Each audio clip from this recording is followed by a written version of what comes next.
Hi, this is exercise number 22, Python arrays.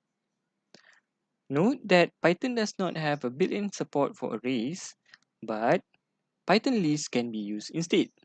We have already covered Python lists, so this lesson should be very easy for you to understand and follow. Another note that this exercise will show you how to use lists as arrays. However, to work with array in Python, you will have to import a library like the NumPy library, and array are used to store multiple values in one single variable. For example, let's look at how to create list. Right? So in this example, we create an array containing car names. For example, so we have a variable list cars, and we assign the list Ford, Volvo, BMW to it. So now we will have a variable list cars that has the item Ford, Volvo, and BMW. All three items should be a string. So what is an array? An array is a special variable which can hold more than one value at a time. If you have a list of items, in this case a list of car names, for example, storing the cars in single variables could look like this. So we have variable car1, variable car2, variable car3, and each of these variables is assigned to a unique string that has the value Ford, Volvo, and BMW. However, what if you want to look through the cars and find a specific one? And what if you have not 3 cars but 300? This will become more taskful if you use individual individual variables that look like this. So this is very taskful actually. So one of the solution is to use an array. In our case, the array is a list. An array can hold many values under a single name, and you can access the values by referring to an index number. Like with our exercise, list in I think exercise number 12 here, item list. All right, so let's continue with Python array. Access the element of an array. You refer to an array element by referring to the index number. Okay, so get the value of the first array item. Previously, we have already created the list cars. Now, we want to assign that particular value to another variable x. So let me copy this and paste it here. This will actually assign the value of the first car inside the variable x.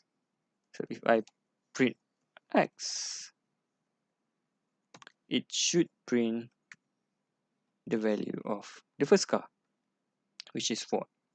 You can also modify the value of the first array of item by assigning it to another string. In this case, I'm assigning the first list cars to Toyota, right? So if I print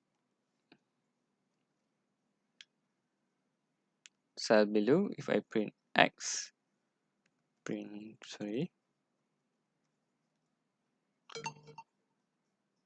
it will still print out 4 because this assignment happens before the new value of the array item is assigned to the first array item. All right. So if I printed out cars 0, it has already been changed to Toyota. How if we want to check the length of the array? We can use the length method or function to return the length of an array, which is the number of the elements in that particular array. So in our case here, if we do this, it should print out the length of x, which is 3. Now, the length of an array is 1 more than the highest array index.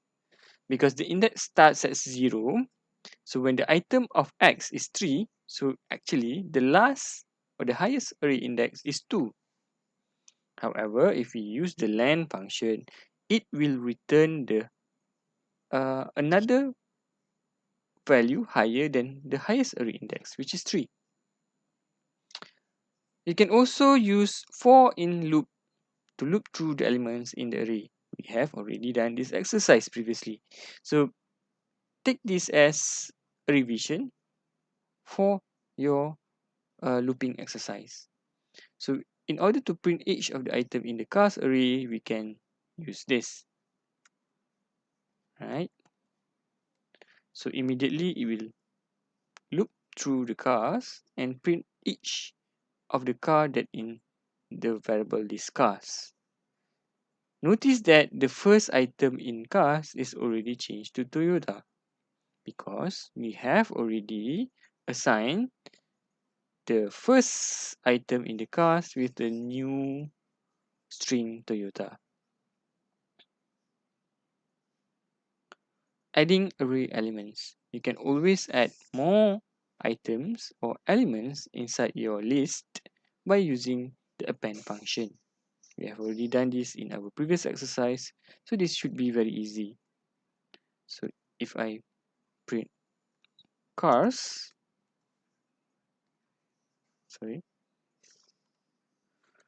a new element or a new item in the list cars appeared at the last index.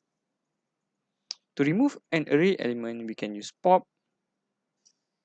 or you can always use the remove function. So that you have two options, whether you can use pop by assigning the index and remove by assigning the value. So let's do it. Try it out. So pop will remove the second list. Print cars. So the second item in the list is removed because pop uses the index while remove uses the value. But we don't have Volvo anymore because it's already been removed. So I'll change this to BMW instead. And I will print. Okay. So the list remove method only remove the first occurrence of the specified value. If there's more than one occurrences of the item in the list, we only remove the first occurrences. Again, we have already done this exercise. This should be very easy for you to understand. So Python has a built-in method you can use on list arrays. Alright, so basically what we have already learned today is the same as the exercise that we did on Python list. So that's it for today. Thank you very much.